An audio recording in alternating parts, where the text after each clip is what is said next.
कृती समितीने आजचं आयोजन आणि त्याला प्रतिसाद देत आपण सर्वजण ह्या ठिकाणी उपस्थित राहिल्याबद्दल सर्व तमाम शेतकऱ्यांचं मनापासून सहर्ष स्वागत करतो। सन्माननीय व्यासपीठावरले सन्माननीय सर्व कोल्हापूर जिल्ह्यातले अन्य इतर जिल्ह्यातले नेते मित्र, अनेक मित्रांनी यावेळी सांगितलं की या महाराष्ट्रामध्ये विधानसभेच्या निवडणुकीच्या पूर्वी ज्या पद्धतीचं सरकार या सत्तेवर बसले, ह्या सरकारमधल्या राज्यकर्त्यांनी निवडणुकीपूर्वी सांगितलं की कोणत्याही परिस्थितीमध्ये हा शक्तीपीठ महामार्ग रद्द केला जाईल।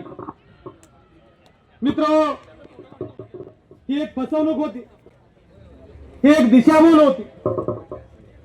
महाराष्ट्रातल्या शेतकऱ्यांना फसवणं आणि कुठल्याही परिस्थितीत आपण सत्तेवर येणं अशा पद्धतीचा हा एक डाव होता आणि मग डाव हरून पाडण्यासाठी आपण सर्वजण अनेक वर्ष या ठिकाणी संघर्ष करतो।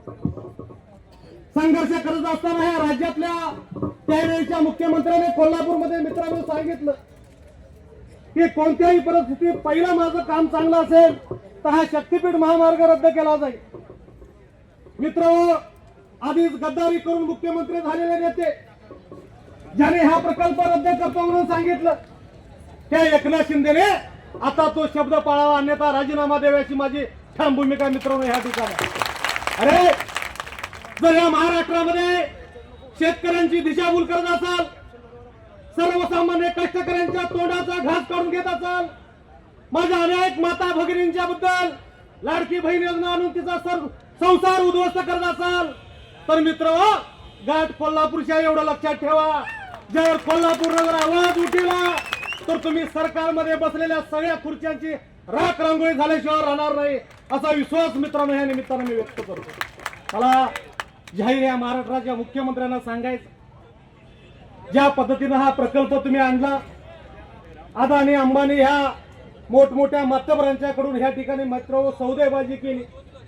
सौदेबाजी केल्यानंतर मित्र आमच्या अनेक ह्या मातब्बर मतदार बंधू भगिनींना फसवणूक केली, त्यांच्या डोळ्यामध्ये धुळफळ केले आणि त्यानंतर आपलं मित्रांनो स्वतःचा स्वार्थ करून घेण्याचं काम या देवेंद्र फडणवीस सरकारनं केलं। माझ्या फडणवीसांना सांगणार, अरे ज्या दिवशी आंदोलनाचं पुकारलं, आझाद मैदानावर सकाळपासून शेतकरी येतोय, बाहेर बघितलं तर मित्रांनो 25 ते 50 गाड्या मोठ्या पोलीस गाड्या आणून ठेवल्या।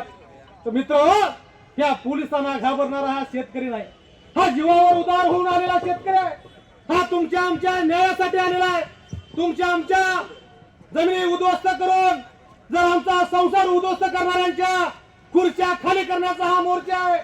हे मित्र, भविष्य काळामध्ये आम्हाला जर न्याय मिळाला नाही तर आपल्याच मंत्रालयाच्या दारामध्ये रस्त्यावर संसार मांडून बसणारा मोर्चा आहे आणि ह्या मोर्चाला जर का तुम्ही दडपशाही करायचा प्रयत्न केला तर गाठ आमच्या शेतकऱ्यांच्या एवढं लक्षात ठेवा।